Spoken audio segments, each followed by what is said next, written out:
The Art Connect app, a distraction-free space to connect, share, and pray. Download today.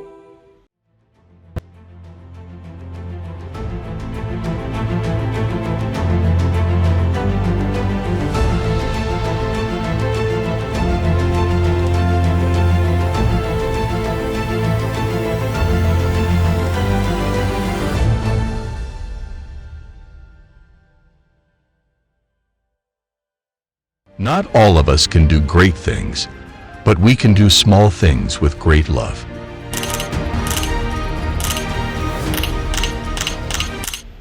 Dear Mother Teresa, this is a reality. Maybe we are not hungry for a piece of bread, but maybe there is somebody there in the family who is unwanted, unloved, uncared, forgotten. There is love. Love begins at home. And love to be true has to hurt.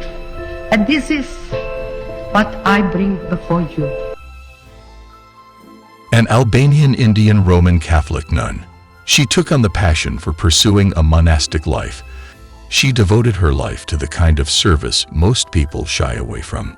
She extended her heart towards the poor, ailing, destitute, those without a home, the lepers on the streets, and those without hope. She became a beacon of light by founding the Missionaries of Charities in 1950. And if you seek God, immediately you begin to love one another. That's all Jesus came on this earth to give us that good news. Love as I have loved you. Love one another as I have loved you.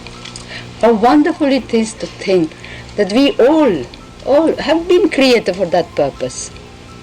We have not come into this world just to be a number. They say that we have many numbers in India.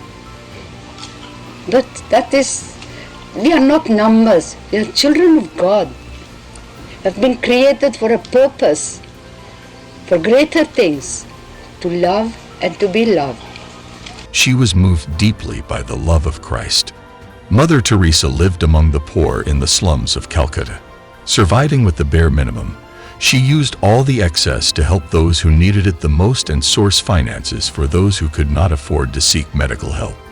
With the sheer immenseness of her faith in God and the ability to love endlessly and selflessly, her life stood out above the rest. Funds reached her door, and finances started to strengthen for her as she expanded her shelters across the nation, while receiving several awards and civilian recognitions for all her sincere efforts to promote peace and eradicate poverty. One day, they brought a man from the street, and half of his body was all eaten up. Worms were crawling all of his body, and nobody could stand near him. The odor was so great. So I went to clean him. And he looked at me. And then he asked, "Why do you do this? Everybody has thrown me away. Why do you do this? Why do you come near me?" "I love you," I said. In 1979, she graciously accepted the Nobel Peace Prize, but refused to attend the ceremonial banquets and requested the authorities to donate the expenses to charity. Mother Teresa remained faithful to her spiritual calling even to the end of her days. St. John says, "How can you say that you love God whom you don't see if you do not love your neighbor whom you see?" And was a passionate testament to deep hope and abiding faith in God. Mother Teresa will always be remembered for her compassion,